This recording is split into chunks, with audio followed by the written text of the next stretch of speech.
A comunidade Narrações Imersivas está disponível. Acesse o link na descrição, ou então no primeiro comentário fixado, ou até mesmo no QR Code na sua tela. Você pode assinar a nossa comunidade em duas plataformas. Estamos tanto na Aurelo quanto no Spotify, via Patreon. Ao se tornar membro da nossa comunidade, além dos livros já disponíveis no nosso canal, você encontra uma série de livros exclusivos para a nossa comunidade. Todos os livros são em formatos de MP3, sem interrupções ou propagandas, para uma maior e melhor narração imersiva. E para aqueles que já são membros, já estão aproveitando do nosso mais novo projeto, que se trata de Harry Potter totalmente ambientado, sonorizado e com a trilha oficial dos filmes. A versão definitiva para quem busca uma verdadeira imersão na saga. Então não fique de fora. Assine a nossa comunidade e descubra mais uma forma de ouvir narrações imersivas. O canal Narrações Imersivas apresenta Filhos de Duna, de Frank Herbert, narrado por Yael Pekarovich e Regis Salvarani. Os governos, se perduram, sempre tendem cada vez mais na direção de modelos aristocráticos. Não se sabe de nenhum governo na história que tenha se furtado a esse padrão. E à medida que a aristocracia se desenvolve, o governo tende mais e mais a agir exclusivamente no interesse da classe dominante, quer essa classe seja a realeza hereditária, oligarquias de impérios financeiros ou a burocracia mais cristalizada. A política como fenômeno repetitivo. Manual de treinamento Bene Gesserit. Por que ele nos apresenta essa proposta? Faradim perguntou. Isso é o mais importante. Ele e o Bishar Taikanik estavam em pé, conversando no salão de descanso dos aposentos privados de Faradim. Wencícia estava sentada num divã baixo, azul claro, mais como ouvinte do que como interlocutora.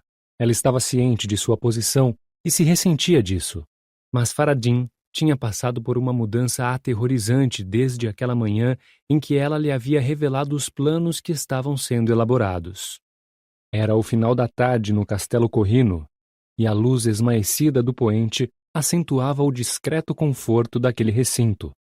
Um aposento forrado de livros de verdade, reproduzidos em plastino, com prateleiras revelando uma horda de aparelhos de reprodução, blocos de dados, carretéis de chigáfio, amplificadores mnemônicos. Por toda parte havia sinais de que esse cômodo era muito utilizado. Os livros tinham lugares desgastados, os amplificadores exibiam seu metal lustroso, as beiradas dos blocos de dados estavam amassadas. Havia apenas um divã, mas muitas cadeiras, todas elas flutuadores sensiformes projetados para oferecer conforto absoluto. Faradim estava de costas para uma janela. Usava um uniforme básico do Sardaukar, em cinza e preto, ostentando somente os símbolos das garras douradas do leão nas abas do colarinho, a título de adorno. Ele tinha resolvido receber o Bashar e sua mãe nesta sala na expectativa de criar uma atmosfera de comunicação mais descontraída do que a que prevaleceria se estivessem num ambiente mais formal.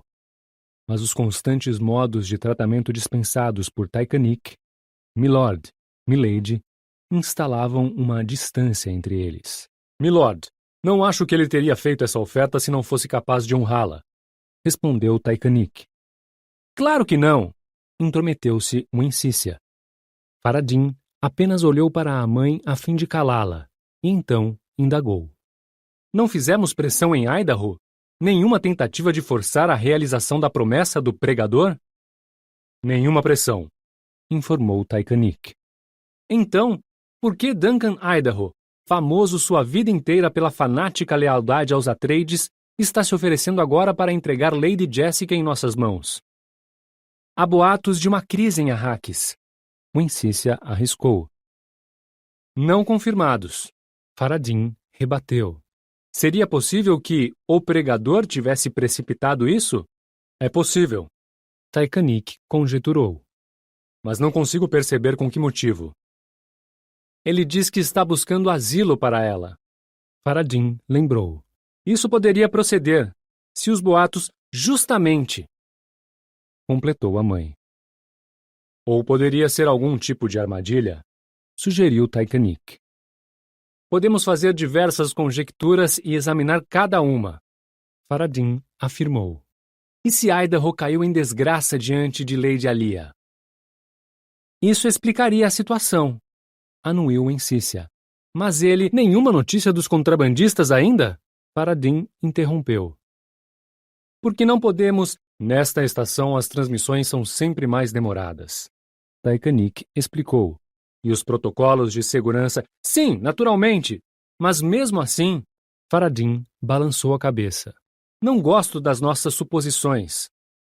Não se apressem em abandoná-las, recomendou Encícia.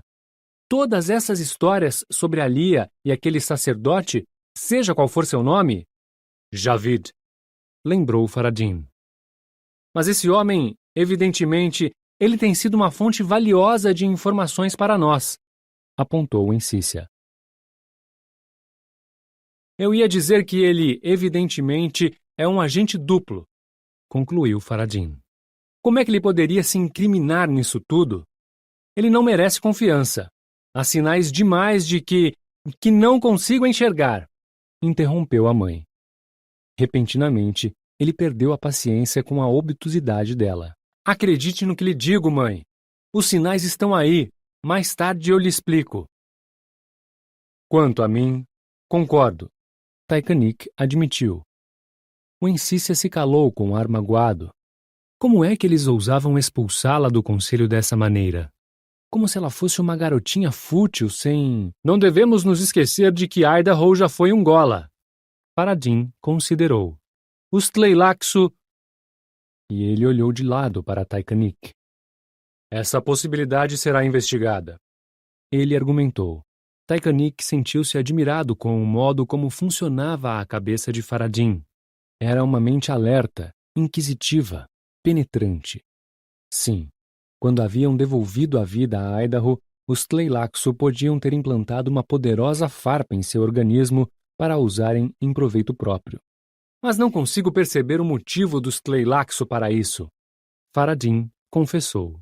Um investimento em nossas fortunas. Tykanick sugeriu.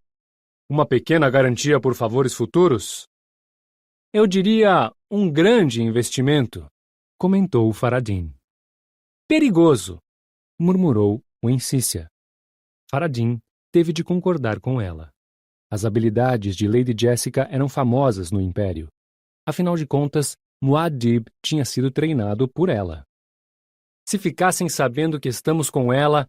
Faradin começou. Sim, seria uma faca de 2 gumes. Tykanick concluiu. Mas não é necessário que se divulgue isso. Vamos supor, disse Faradin, que aceitamos essa oferta. Qual o valor de Lady Jessica? Podemos usá-la como moeda de troca por algo de maior importância? Abertamente não, contrapôs o Encícia. Óbvio que não. E o filho olhou com expectativa para Tykanick. É o que veremos depois, disse ele.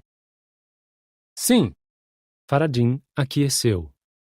Acho que se aceitarmos, devemos considerar Lady Jessica como fundos creditados para uso indeterminado.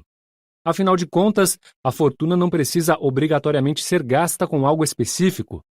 É só algo potencialmente útil. Ela seria uma cativa muito perigosa. Tykanick lembrou. De fato, temos que levar isso em conta. Faradin concordou. Disseram-me que seus conhecimentos Bene Gesserit lhe permitem manipular uma pessoa apenas com o uso sutil de sua voz. Ou de seu corpo, acrescentou Encícia.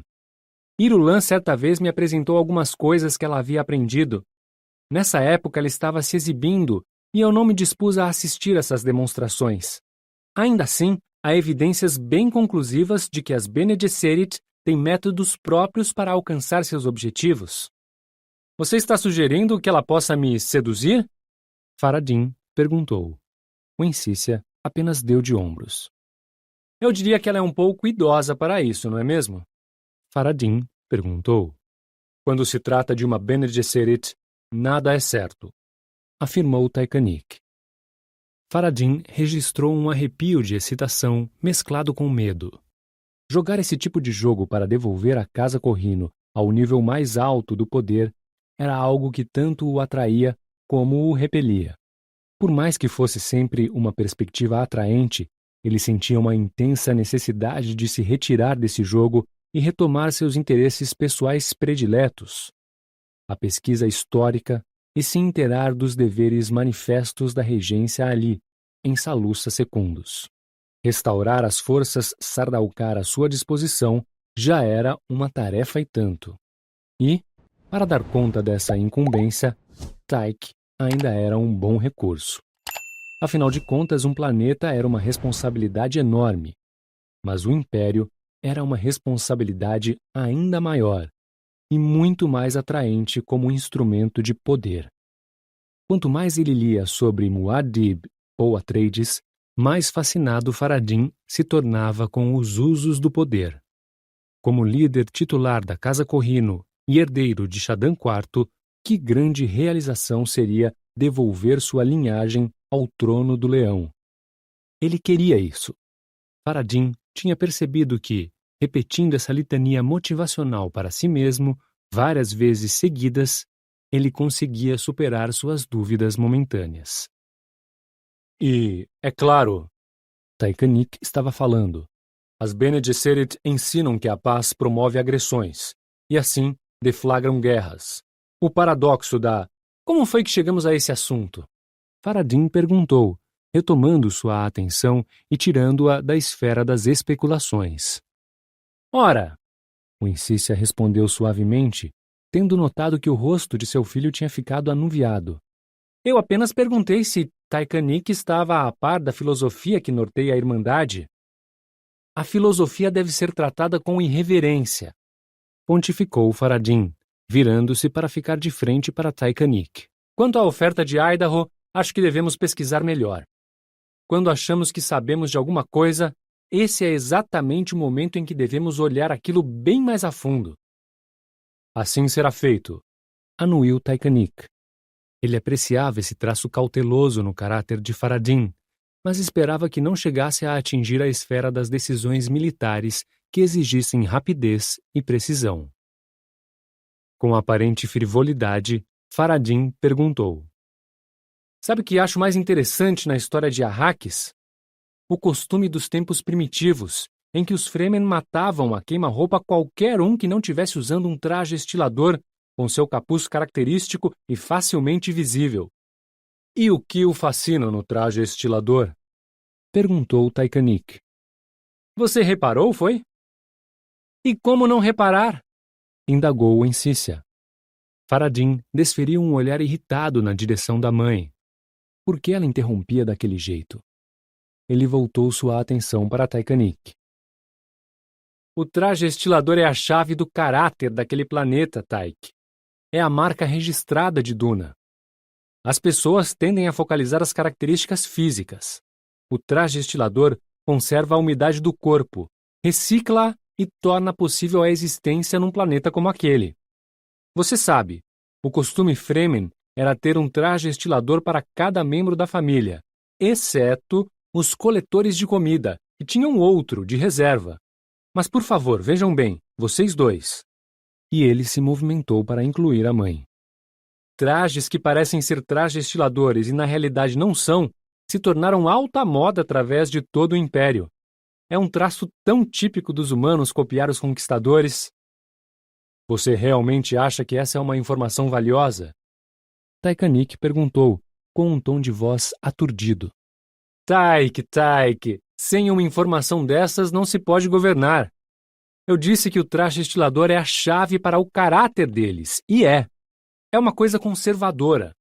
Os erros que cometerão serão erros conservadores. Tykanic relanceou os olhos para o Insícia, que estava encarando o filho com a testa franzida de preocupação. Essa característica de Faradin, ao mesmo tempo que atraía o Beshar, deixava-o preocupado. Era muito diferente de Shaddam. Ali sim tinha havido o Sardaukar essencial, o matador militar com poucas inibições. Mas Shaddam tinha caído perante os Atreides comandados por aquele maldito Paul. De fato, o que ele sabia de Paul Atreides revelava características muito semelhantes às que Faradin demonstrava agora. Era possível que Faradin pudesse hesitar menos do que os Atreides diante de necessidades brutais, mas isso era devido a seu treinamento Sardaukar. Muitos governaram sem utilizar essa espécie de informação. Taikanik retrucou. Faradin apenas olhou fixamente para ele por um momento antes de dizer: governaram e falharam. A boca de Taikanik se fechou numa linha estreita e reta diante dessa contundente alusão ao fracasso de Shaddam. Esse tinha sido um fracasso Sardaukar também, e nenhum Sardaukar iria querer se lembrar disso. Tendo deixado claro esse ponto, Faradin acrescentou: veja, Taik, a influência de um planeta sobre o inconsciente de sua massa de habitantes nunca foi devidamente avaliada. Para derrotar os Atreides, devemos entender não somente Caladan, mas Arrakis, um plano suave e o outro um campo de treinamento para decisões difíceis. Aquele foi um evento singular, o casamento dos Atreides com os Fremen. Devemos saber como foi que deu certo ou não seremos capazes de nos equiparar a eles, quanto mais derrotá-los. E o que isso tem a ver com a oferta de Idaho? O Insícia indagou. De pé, Faradin olhou com dó para sua mãe, sentada no divã. Damos início à derrota deles com os tipos de estresse que introduzimos em sua sociedade. Esse é um recurso poderoso, o estresse. E a falta dele é importante também. Você notou como os Atreides ajudaram as coisas a se tornarem suaves e fáceis aqui? Taikanik deixou transparecer um seco e breve movimento de anuência com a cabeça. Esse era um bom argumento. Não se podia permitir que os Sardaukar se tornassem suaves demais. Todavia, essa oferta de Idaho continuava a incomodá-lo. Ele sugeriu: talvez seja melhor recusar a oferta. Ainda não, discordou Insícia. Temos um leque de opções aberto à nossa frente. Nossa tarefa consiste em identificar o máximo de elementos desse leque. Meu filho está certo. Precisamos de mais informações. Faradin olhou fixamente para ela, pesando a intenção de sua mãe tanto quanto o significado superficial de suas palavras. Mas será que saberemos se tivermos passado o ponto de não nos restar alternativa? Ele perguntou.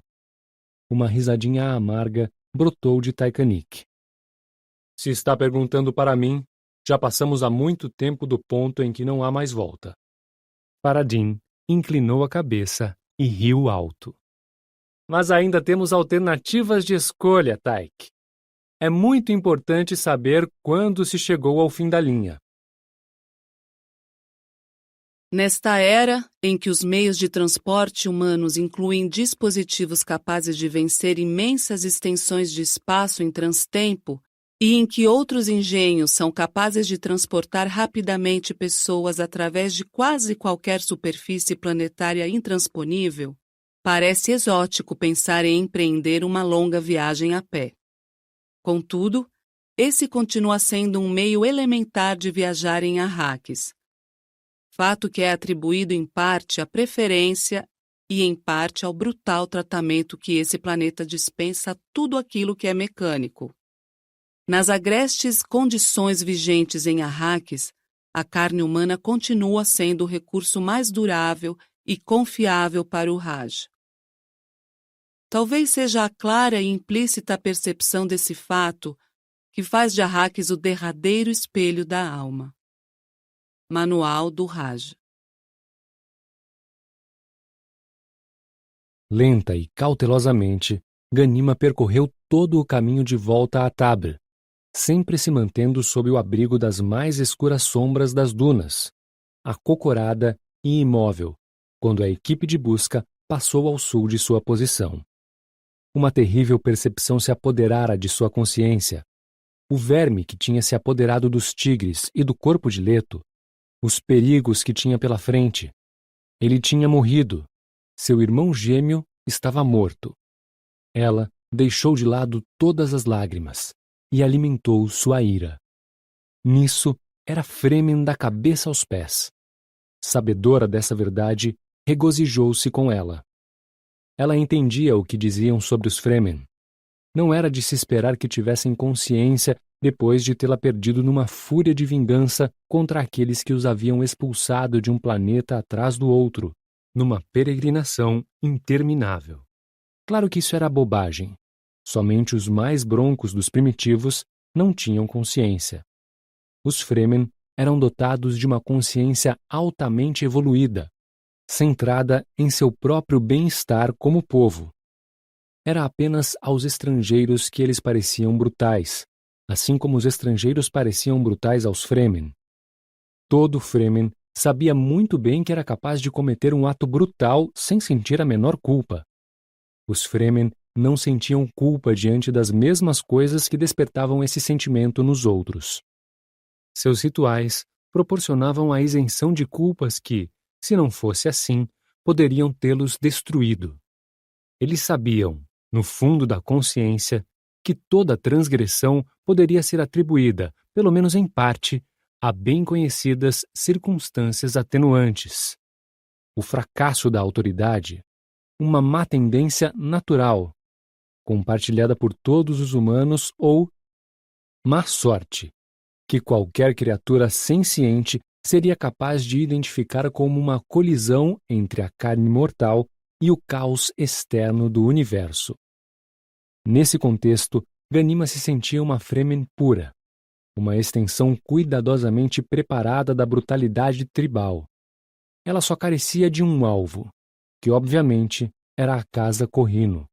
Ela ansiava por ver o sangue de Faradin esguichando no chão aos seus pés. Nenhum inimigo estava à espreita no Qanat. Até mesmo a equipe de busca tinha ido em outra direção. Ela atravessou a água por uma ponte de terra, passando agachada pelo meio do mato alto que levava até a saída escondida do sítio. Subitamente, uma luz brilhou acima dela e Ganima se lançou de comprido no chão. Entre os talos esguios da alfafa gigante, ela tentou ver o que estava acontecendo. Uma mulher tinha entrado naquela passagem escondida, tendo vindo do lado de fora, e alguém havia se lembrado de preparar aquela passagem do modo como toda a entrada de Sith deveria ser preparada. Em tempos conturbados, qualquer um que entrasse no Sith era saudado com um facho de luz forte, que deixava o recém-chegado com a visão ofuscada por alguns instantes, o que dava aos guardas tempo de decidir como proceder. Mas essa forma de recepção nunca teve a intenção de ser transmitida deserto afora. A luz visível ali significava que os lacres externos tinham sido abandonados. Ganima sentiu um baque amargo com essa traição da segurança do Sith, essa luz flutuante. As atitudes dos Fremen de roupas de renda podiam ser vistas em toda parte. A luz continuava disseminando seu leque de claridade sobre o chão, na base do penhasco. Uma moça saiu correndo de dentro da escuridão do pomar na direção do facho de luz, seus movimentos traindo um evidente receio. Ganima pôde ver o círculo brilhante de um luciglobo dentro da passagem, com um halo de insetos turbilhonando em volta dele. Aquele foco de luz iluminava duas sombras escuras na passagem. Um homem e a jovem. Estavam de mãos dadas e olhavam um nos olhos do outro. Ganima sentiu que havia algo errado ali, com o homem e a moça. Eles não eram somente um casal de enamorados furtando para si um momento do processo de busca. A luz estava suspensa sobre eles e à sua frente, na passagem. Os dois conversavam contra o pano de fundo de um arco iluminado, lançando suas sombras sobre a noite lá fora, onde ninguém poderia estar observando o que estivessem fazendo.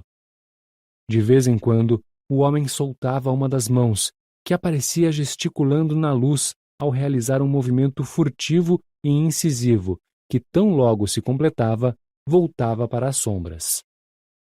Sons solitários de criaturas da noite enchiam as trevas em torno de Ganima, mas ela filtrou e ignorou essas distrações.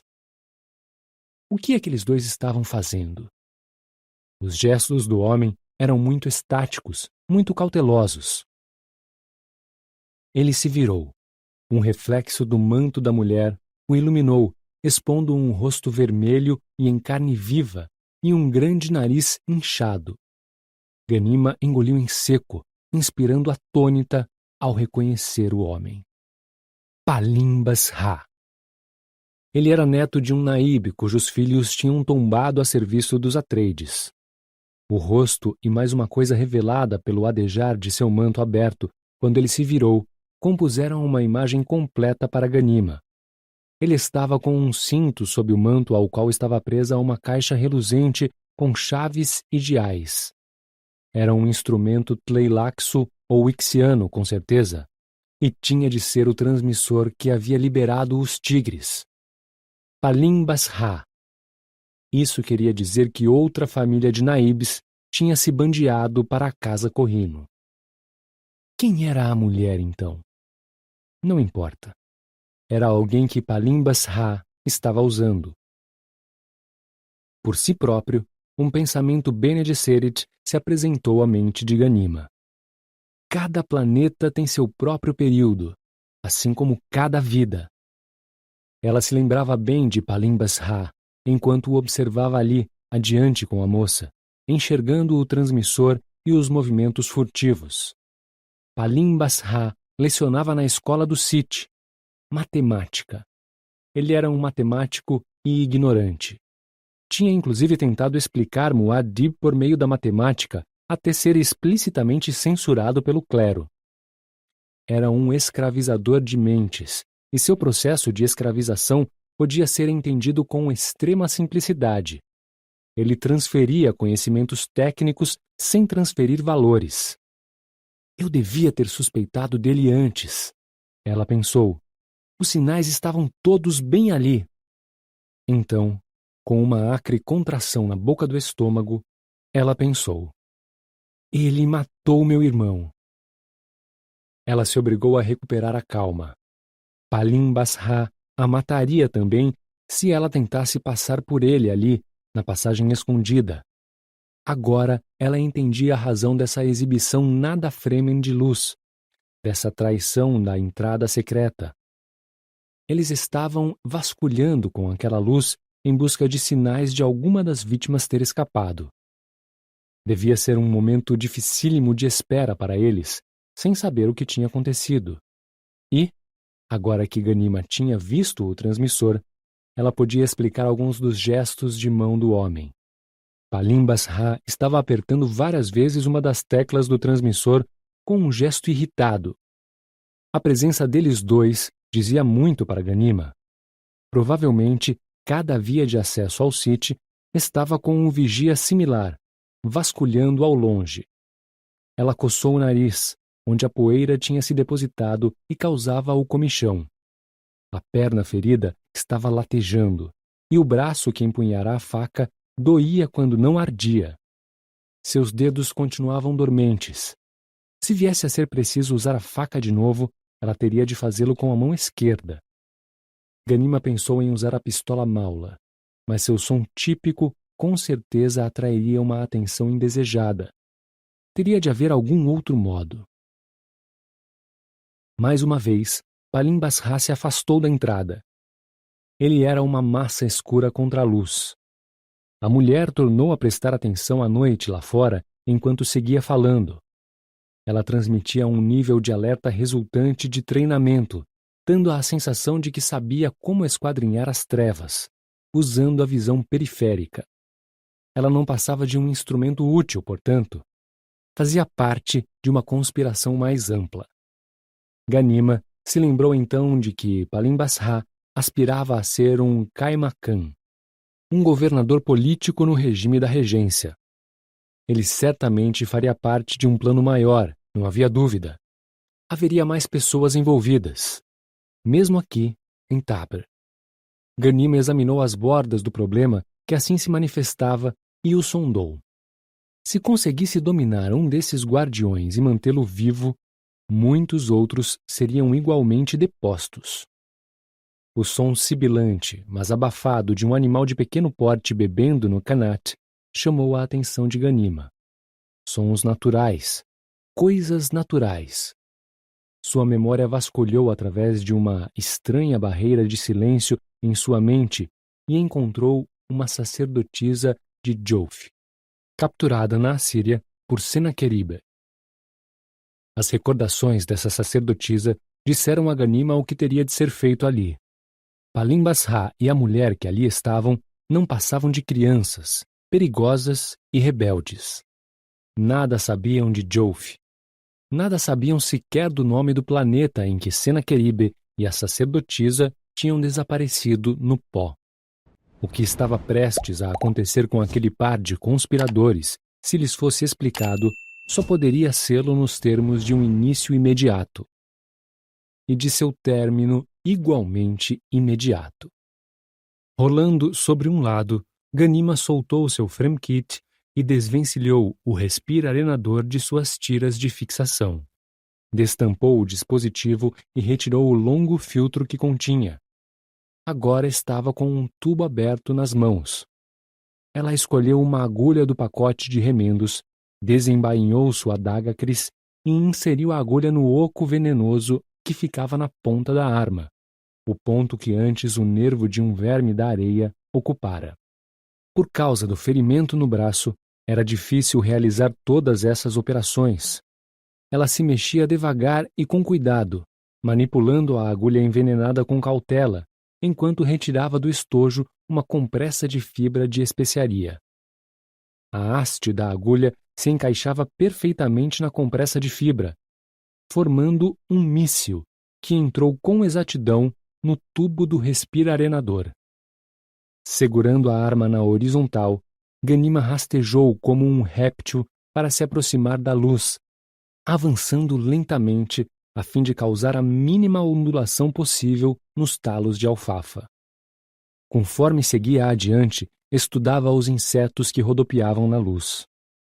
Sim, havia mariposas de asas claras em meio ao enxame alvoroçado, famosas por picarem a carne humana. O dardo venenoso poderia passar despercebido, confundido com uma mordida do inseto. Restava uma só decisão. Qual daqueles dois abater? O homem ou a mulher? Muris. Esse nome brotou do nada na mente de Ganima. Era o nome da mulher. Trazia à memória coisas ditas a respeito dela.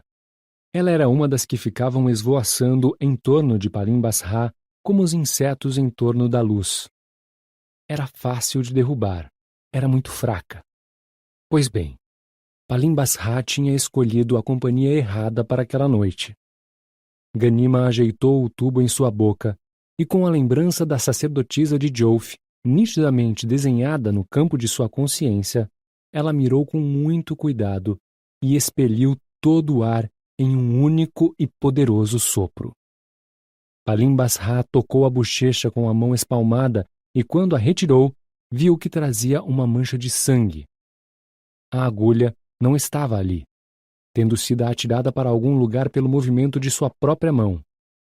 A mulher disse algo tranquilizador e Palim Basra riu. Enquanto ria, as pernas lhe faltaram e começaram a ceder sob seu peso. Ele despencou como um saco vazio sobre a mulher, que tentou apoiá-lo. Ela ainda estava cambaleando sob o peso morto quando Ganima surgiu ao lado dela e apertou a ponta de sua adaga Cris desembainhada contra a cintura da moça. Em tom normal de conversa, Ganima disse: "Não faça nenhum movimento brusco, Muris. Minha faca está envenenada. Você pode soltar Palim Basra agora. Ele está morto." Em todas as principais forças de socialização, encontramos um movimento latente para ganhar e manter o poder por meio do uso de palavras. Curandeiros, sacerdotes e burocratas, todos eles fazem a mesma coisa. A população governada deve ser condicionada a aceitar palavras de poder como coisas reais, confundindo o sistema simbolizado com o universo tangível. Na manutenção dessa estrutura de poder, alguns símbolos são mantidos fora do alcance do entendimento comum. Símbolos como os que dizem respeito, por exemplo, à manipulação econômica ou aqueles que definem a interpretação local da sanidade. O sigilo em torno de símbolos desse teor leva ao desenvolvimento de subidiomas fragmentados, cada um dos quais é um sinal de que seus usuários estão acumulando alguma forma de poder. Tendo esse entendimento do processo de poder, nossas forças imperiais de segurança devem estar permanentemente em alerta para detectar a formação de subidiomas. Palestra para o Ministério da Guerra Raquino, pela princesa Irulan. Talvez não seja necessário lhe dizer, começou Faradin. Mas para evitar erros, vou anunciar que um mudo foi posicionado com ordens de matar vocês dois, caso eu demonstre indícios de ser vítima de alguma bruxaria. Ele não esperava que essas palavras surtissem qualquer efeito, e tanto Lady Jessica como Idaho corresponderam às suas expectativas. Faradin tinha escolhido com cuidado o ambiente para o primeiro exame daquele par, a antiga Câmara de Audiências de Estado de Shadan. O que lhe faltava em grandiosidade, o recinto compensava com ocupações exóticas.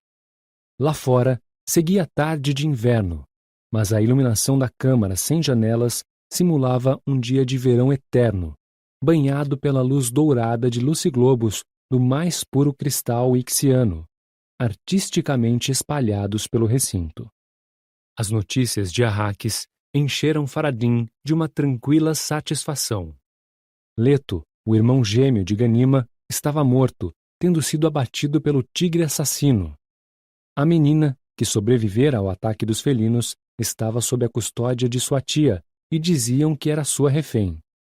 O relatório completo explicava e muito a presença de Idaho e de Lady Jessica. O que eles queriam era serem aceitos como refugiados. Os espiões da Casa Corrino falavam de uma trégua temporária e inquieta em Arrakis. Alia concordara em se submeter a um teste chamado Teste da Possessão, cujo propósito ainda não havia sido plenamente explicado. Todavia, não tinha sido marcada a data de tal teste, e 2 espiões dos Corrino acreditavam que isso talvez nunca viesse a acontecer. Existia uma certeza, porém. Tinham havido combates entre os Fremen do deserto e os Fremen militares do Império. Uma guerra civil abortiva que tinha levado o governo a um impasse temporário. Os domínios de Stilgar agora eram território neutro, tendo sido designados após uma troca de reféns. Evidentemente, Ganima tinha sido considerada uma dessas reféns, embora não estivesse claro como isso fora processado. Jessica e Idaho foram levados até a audiência com Faradin, seguramente contidos em cadeiras suspensas. Ambos eram mantidos sentados por conjuntos finos e letais de chigáfio, com poder de cortar a carne ao menor sinal de luta. 2 soldados Sardaukar os haviam trazido até a sala, verificado a condição dos elementos que os mantinham presos e depois se retirado silenciosamente. Na realidade, o aviso fora desnecessário.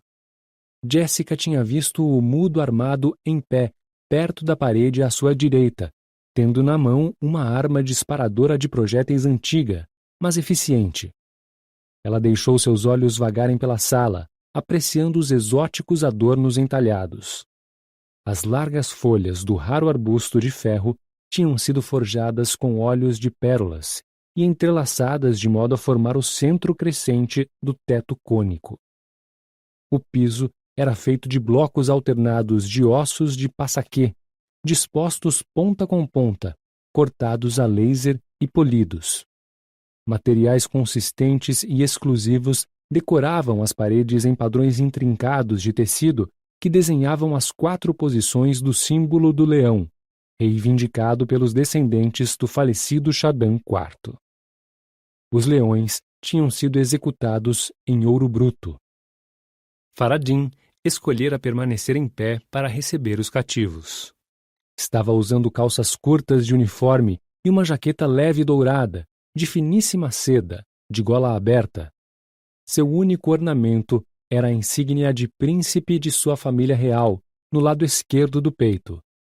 Fazia-se acompanhar pelo Bashar Taikanich, usando os trajes sardaukar de tom castanho e as botas pesadas, com uma armalês decorada e presa num coldre pendendo da frente, pela fivela do cinto.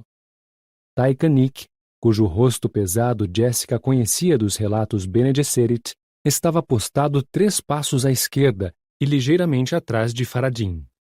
Um único trono esculpido em madeira escura destacava-se no piso, perto da parede bem atrás dos dois. Agora, prosseguiu Faradin, dirigindo-se a Jessica. Você tem algo a dizer? Gostaria de saber por que estamos amarrados desse jeito. Jessica questionou, indicando o chigáfio. Acabamos de receber relatos recentes de arraques que explicam sua presença aqui, respondeu Faradin. Talvez eu os liberte em breve. Ele sorriu. Se você... Mas se calou quando viu sua mãe atravessando a porta do salão, chegando atrás dos cativos. O Encícia passou rapidamente por Jessica e Idaho, sem lançar nem o mais rápido olhar para eles, e apresentou a Faradin um pequeno cubo de mensagem depois de tê-lo acionado. Ele estudou a face brilhante, lançando olhares ocasionais para Jessica e voltando a ver o cubo.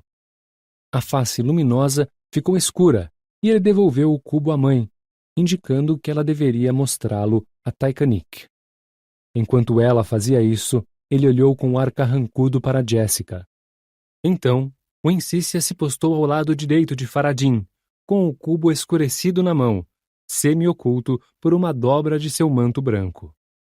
Jessica olhou rapidamente à direita para Idaho, mas ele se recusou a olhá-la de volta. As Bene Gesserit estão aborrecidas comigo, murmurou Faradin. Elas acreditam que fui responsável pela morte de seu neto. Jessica sustentou uma fisionomia inexpressiva enquanto pensava. Então a história de Ganima deve ser verídica. A menos... Ela não gostava de incógnitas suspeitas. Idaho fechou os olhos e abriu de novo para olhar para Jessica de relance. Ela continuava encarando Faradin. Idaho tinha contado para ela a visão Raya, mas ela não parecia ter ficado preocupada. Ele não sabia como classificar a falta de emoções nela, mas era evidente que ela sabia de alguma coisa que não estava demonstrando. Esta é a situação, Faradin continuou, e então começou a explicar tudo o que sabia a respeito dos acontecimentos em Arrakis, sem omitir nada. Em conclusão, ele pontuou. Sua neta sobreviveu, mas ao que parece está sob a custódia de Lady Alia. Isso deve ser gratificante para você. Você matou meu neto? Jessica perguntou. Faradin respondeu honestamente. Não. Recentemente fiquei sabendo de um complô, mas não fui eu quem o arquitetou. Jessica olhou então para o Encícia, viu a expressão de orgulho naquele rosto em formato de coração e pensou. Coisa dela. A leoa arma complôs para seu filhote. Esse era um jogo que talvez a leoa vivesse o suficiente para lamentar ter iniciado. Voltando novamente sua atenção para Faradin, Jessica disse. Mas a Irmandade acredita que você o matou. Faradin voltou-se para a mãe. Mostre a mensagem para ela. Como Encícia hesitasse, ele falou com uma ponta de raiva que Jessica anotou para uso futuro. Eu disse para mostrar a ela. Com o rosto pálido, o Encícia apresentou para Jessica a face do cubo com a mensagem e o ativou. As palavras fluíam pela face do objeto, respondendo aos movimentos dos olhos de Jessica. Conselho Bene Gesserit em Wallach IX protocola protesto formal contra a Casa Corrino pelo assassinato de Leto Atreides II. Os argumentos e a apresentação de evidências foram designados à Comissão de Segurança Interna do Landsraad. Será escolhido um território neutro, e os nomes dos juízes serão submetidos à aprovação de todos os envolvidos. Solicita-se sua resposta imediata. Sabi Rekush, pelo Landsraad. Wencícia voltou a ficar ao lado do filho. Como você pretende responder? Jessica indagou. Como meu filho ainda não foi formalmente empossado como líder da Casa Corrino? Wencícia informou. Eu responderei. E aonde você está indo? Perguntou a mãe a Faradim, que enquanto ela falava, tinha se virado e se encaminhava para uma porta lateral, perto de onde estava o mudo de vigia. Faradim parou e se virou um pouco. Vou voltar aos meus livros e a outros projetos que são muito mais interessantes para mim. Como ousa? Wencícia exigiu saber. Uma mancha escura de sangue se espalhou por seu pescoço e cobriu-lhe as bochechas. Vou ousar algumas coisas em meu próprio nome, rebateu Faradim. Você tomou decisões em meu nome, as quais considero extremamente repugnantes. Ou eu tomo as decisões por mim mesmo daqui por diante, ou você pode achar outro herdeiro para a Casa Corrino. Jessica resvalou seu olhar rapidamente entre os participantes dessa discussão, reparando que Faradim estava realmente sentindo raiva. O Bashar auxiliar permanecia rigidamente imóvel e atento, tentando parecer que não tinha ouvido absolutamente nada. Wencícia hesitou, à beira de um ataque de nervos. Faradim parecia perfeitamente disposto a aceitar qualquer resultado que adviesse desse embate. Jessica, de fato, admirou a postura do rapaz, detectando nesse confronto muitas coisas que poderiam ser valiosas para ela. Parecia que a decisão de enviar os tigres assassinos contra seus netos tinha sido tomada sem o conhecimento de Faradim. Praticamente não se podia duvidar de que ele fora informado do complô depois de ter sido arquitetado. Não havia como entender de outro modo a verdadeira raiva que fuzilava em seus olhos, enquanto ele permanecia em pé ali, pronto a acatar qualquer decisão que a mãe tomasse. Wencícia inspirou fundo e revelou um forte tremor. E então disse: Muito bem, a investidura formal terá lugar amanhã. Você pode tomar atitudes desde já. Ela olhou para Taicanik, que se recusou a lhe devolver o olhar. Vai haver uma briga com muita gritaria assim que a mãe e o filho saírem daqui. Jessica pensou. Mas acredito que ele ganhou. Ela então permitiu que seus pensamentos se voltassem para a mensagem vinda do Landsraad. A Irmandade tinha julgado seus mensageiros com um requinte que fazia jus ao planejamento Bene Gesserit. Imiscuída na nota formal de protesto estava uma mensagem para Jessica enxergar. O fato da mensagem dizia que as espiãs da Irmandade sabiam da situação em que Jessica se encontrava e que tinham avaliado Faradim com uma sutileza inexcedível a ponto de saber que ele mostraria a mensagem à sua prisioneira. Gostaria de obter uma resposta à minha pergunta, insistiu Jessica, dirigindo-se a Faradim quando ele se voltou para olhá-la de frente. Direi ao Landsraad que não tive nada a ver com o assassinato, afirmou Faradim. Direi ainda que compartilho o desprazer que a Irmandade expressa pela maneira como isso se deu, embora não possa dizer que estou inteiramente descontente com o resultado do plano. Minhas desculpas pela dor que isso possa ter lhe causado. O destino passa por todos os lugares. O destino passa por todos os lugares, Jessica pensou. Esse tinha sido um ditado favorito de seu duque, e havia algo nos modos de Faradim que indicavam que ele sabia disso. Ela se forçou a ignorar a possibilidade de que eles realmente tivessem matado Leto. Ela precisava supor que os temores de Ganima por Leto tinham motivado a exposição completa do plano dos gêmeos. Os contrabandistas colocariam Gurney em condições de encontrar Leto, então, e os desígnios da Irmandade seriam levados a cabo. Leto deveria ser testado. Tinha de sê-lo. Sem o teste, ele não estava tão condenado quanto Alia. E Ganima? Bem, Essa questão teria de ser enfrentada mais tarde. Não havia como enviar uma pré-nascida perante a reverenda madre Giles Helen Morrian. Jessica se permitiu um suspiro profundo. Cedo ou tarde, ela observou, ocorrerá a alguém que você e minha neta poderão unir nossas duas casas e sanar velhas feridas. Isso já me foi mencionado como possibilidade. Faradin anuiu, olhando brevemente na direção da mãe. Minha resposta foi que eu preferia esperar o desfecho dos mais recentes acontecimentos em Arrakis. Não há necessidade de decisões afobadas.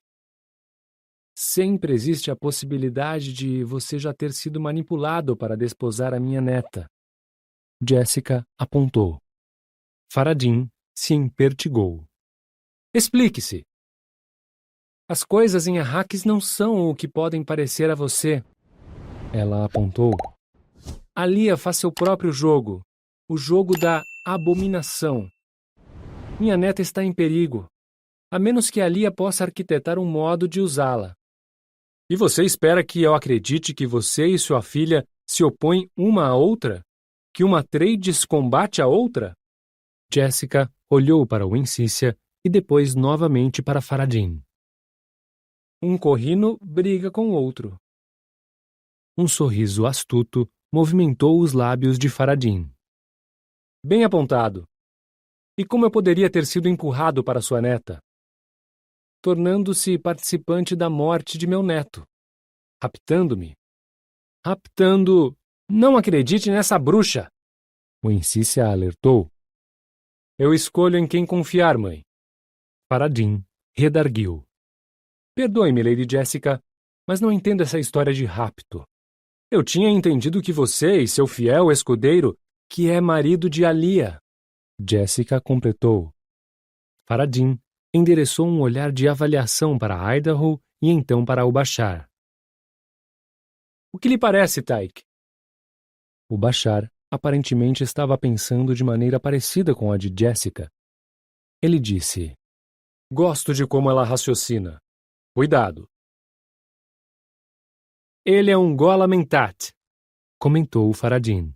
Poderíamos testá-lo até a morte, e ainda assim não encontraríamos uma resposta certa. Mas podemos trabalhar com a suposição segura de termos sido ludibriados. Taikanik teimou. Jessica soube que tinha chegado o momento de fazer sua jogada. Bastava que o luto de Idaho o mantivesse preso dentro do papel que ele tinha escolhido desempenhar. Ela não apreciava usá-lo dessa maneira, mas havia interesses maiores em jogo. Para início de conversa, Jessica interrompeu. Eu poderia anunciar publicamente que vim até aqui de minha livre e espontânea vontade. Interessante, murmurou Faradin. Você teria de confiar em mim e me assegurar a completa liberdade em Salusa Secundus, prosseguiu Jessica. Não se poderia dar a impressão de que falei movida por alguma compulsão. Não! Protestou Wincícia. Faradin a ignorou. E que razão poderia alegar?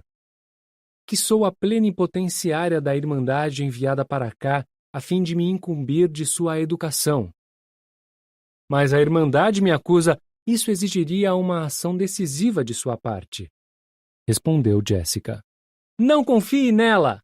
Wincícia insistiu. Com extrema polidez, Faradin lançou o olhar para ela e falou. Se você me interromper mais uma única vez, farei Taik retirá-la deste recinto. Ele a ouviu consentir com a investidura formal. Isso o torna leal a mim agora. Digo a você que ela é uma bruxa. Wincícia estava olhando para o mudo plantado junto à parede lateral. Faradin hesitou. Então, questionou. Taik, o que você acha? Fui enfeitiçado? No meu entender, não. Ela... Vocês dois foram enfeitiçados. Mãe! E o tom dele era final e desprovido de inflexão. Wincícia fechou os punhos, tentou falar, girou sobre os próprios pés e saiu intempestivamente da sala. Novamente, dirigindo-se a Jessica, Faradin perguntou: As Bene Gesserit concordariam com isso? Concordariam. Faradin absorveu as implicações desse comentário, sorrindo de maneira contida. E o que a Irmandade quer com tudo isso? Seu casamento com minha neta. Idaho lançou um olhar indagador a Jessica. Pareceu que ia falar alguma coisa, mas continuou calado. Você ia falar alguma coisa, Duncan? Jessica indagou. Eu ia dizer que as Bene Gesserit querem o que elas sempre quiseram. Um universo que não interfira na vida delas. Uma suposição óbvia, resmungou Faradin. Mas não consigo ver por que você interferiria nisso. As sobrancelhas de Idaho conseguiram se encolher do modo como o Shigafio não permitia que seu corpo fizesse. De modo desconcertante, ele sorriu. Faradin viu esse sorriso e virou-se para ficar cara a cara com Idaho. Eu sou divertido para você? Toda esta situação me diverte. Alguém em sua família comprometeu a guilda espacial usando-a para transportar até Arrakis instrumentos para assassinar, instrumentos cujo propósito não poderia ser ocultado. Vocês ofenderam as Bene Gesserit matando um ser humano do sexo masculino que elas queriam para seu plano de procriação. Está me chamando de mentiroso, Gola? Não. Eu acredito que você não sabia da conspiração. Mas pensei que essa situação precisaria ser enfocada com mais nitidez. Não se esqueça de que ele é um mentat, lembrou Jessica. Justamente o que eu estava pensando. Faradin concordou. Novamente, ele olhou direto para Jessica. Digamos que eu a liberte e que você faça seu pronunciamento. Isso ainda deixa em aberto a questão da morte de seu neto. O mentat tem razão. Foi sua mãe? Jessica indagou. Milord, Tykanick advertiu. Tudo bem, Tyke, Faradin disse, acenando com a mão. E se eu disser que foi minha mãe? Arriscando tudo no teste dessa ruptura interna entre os Corrino, Jessica afirmou.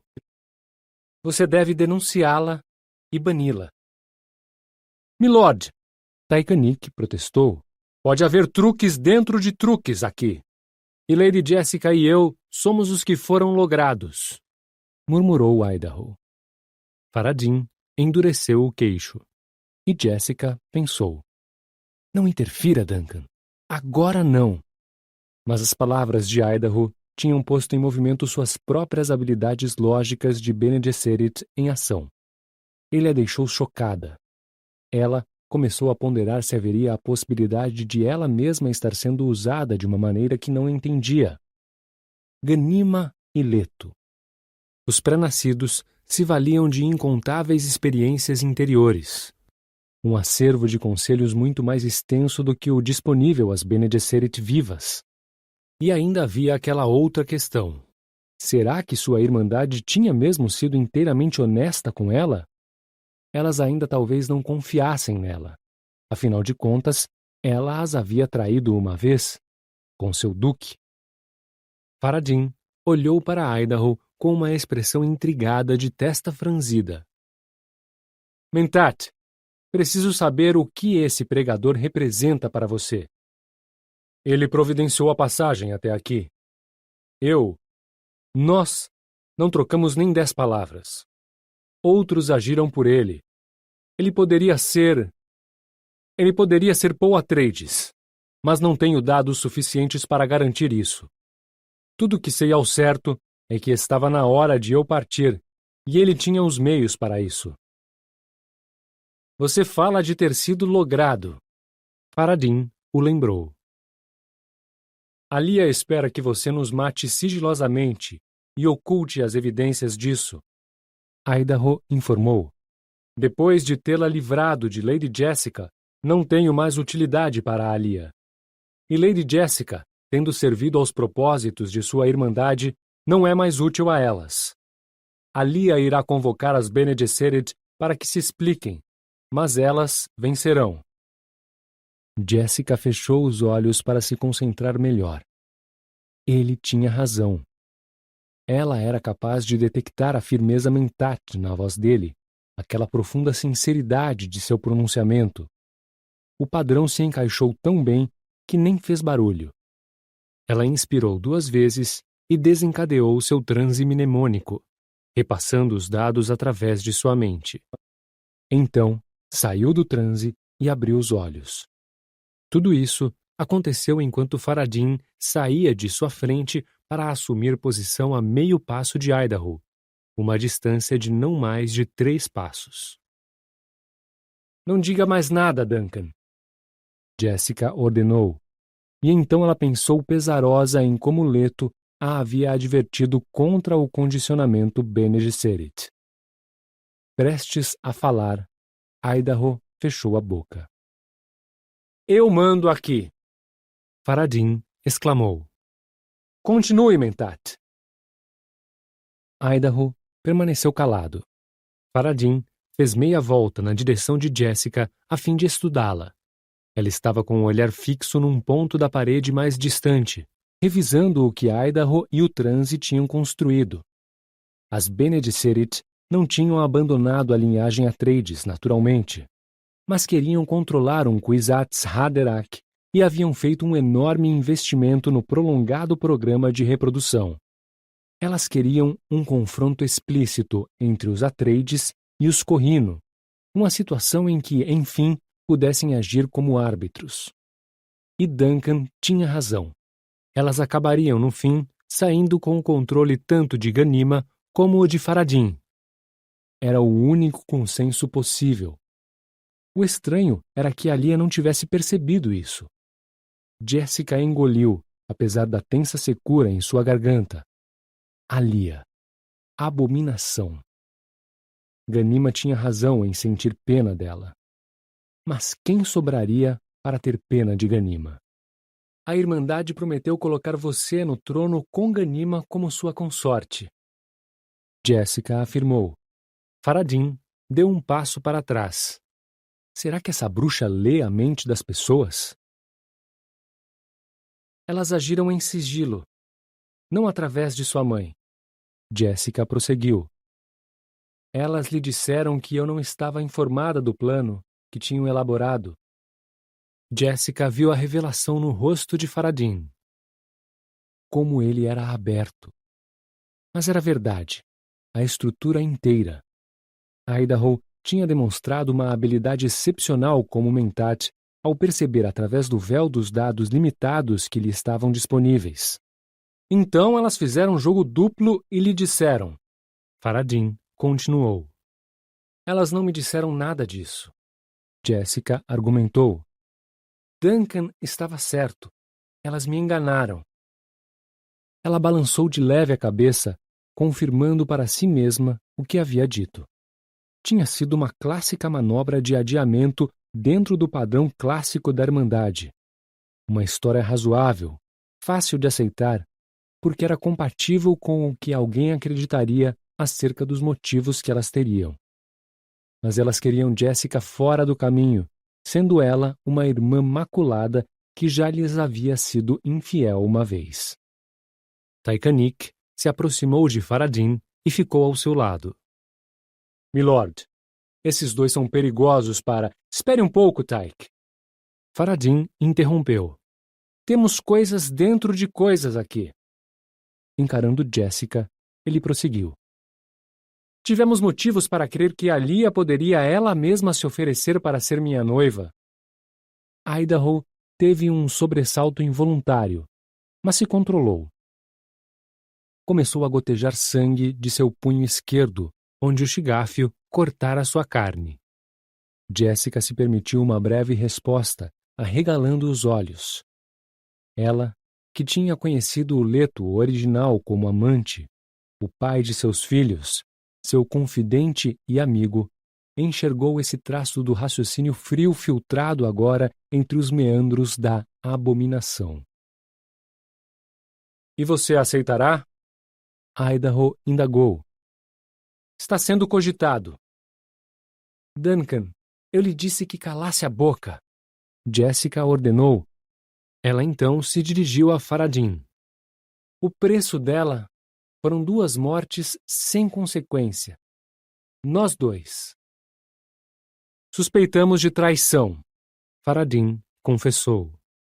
Não foi seu filho quem disse: traição gera traição?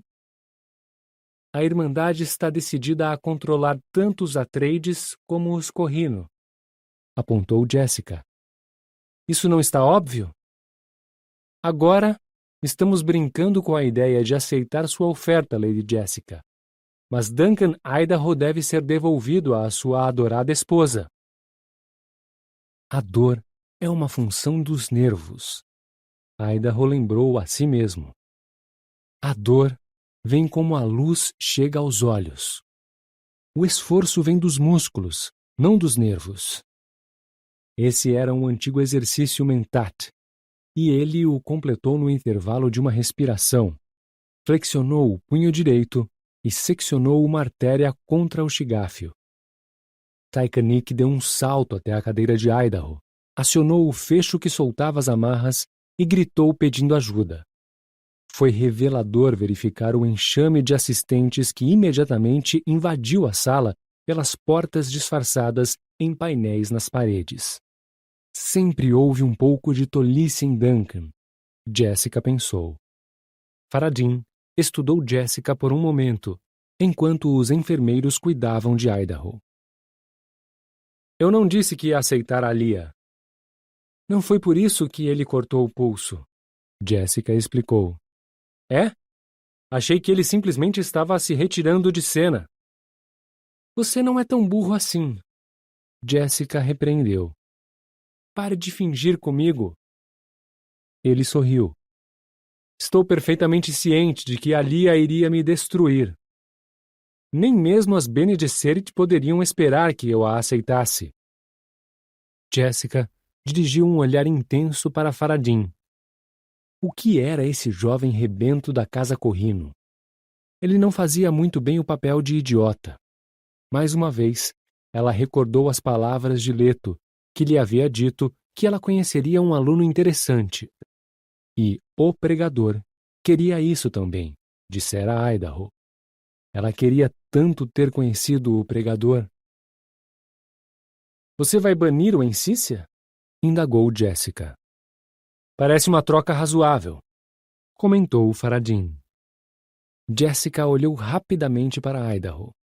Os enfermeiros tinham concluído o atendimento e agora ele estava atado à cadeira por amarras menos perigosas. Os mentat deveriam tomar cuidado com os absolutos. Ela observou. Estou cansado, Idaho informou. Você não tem ideia do cansaço que estou sentindo. Quando é explorada além da conta, até mesmo a lealdade finalmente se exaure. Faradin pontificou. Mais uma vez, Jessica o olhou com intenção avaliativa. Vendo isso, Faradin pensou. Com o tempo, ela me conhecerá com certeza, e isso poderá ser valioso. Uma Bene Gesserit renegada só para mim. É a única coisa que seu filho teve que eu não tenho. Que agora ela tem apenas um vislumbre de quem sou. O resto ela poderá ver mais tarde. Uma troca justa, falou Faradin. Aceito sua oferta, nos seus termos. Ele sinalizou para o mudo que estava rente à parede, usando um completo conjunto de movimentos com os dedos. O mudo aqueceu. Faradin se aproximou dos controles da cadeira e libertou Jessica. Tykanick perguntou então. Milord, tem certeza? Não foi isso que conversamos? Faradin indagou. Sim, mas, com uma risadinha contida, Faradin se voltou para Jessica. Tyke desconfia de minhas fontes. Mas com os livros e os carretéis, só se aprende que algumas coisas podem ser feitas. O aprendizado de verdade exige que você faça essas coisas. Jessica ficou matutando sobre isso enquanto se punha em pé. Sua mente voltou aos sinais de mão usados por Faradin. Ele tinha a língua de batalha do mesmo estilo que os Atreides. Isso apontava para uma análise cuidadosa. Alguém ali estava copiando conscientemente os Atreides. Naturalmente, Jessica concluiu. Você vai querer que eu ensine você como as Bene Gesserit são ensinadas. Faradim mirou-a com olhos cintilantes. Essa é a única oferta a que não posso resistir. Ele murmurou.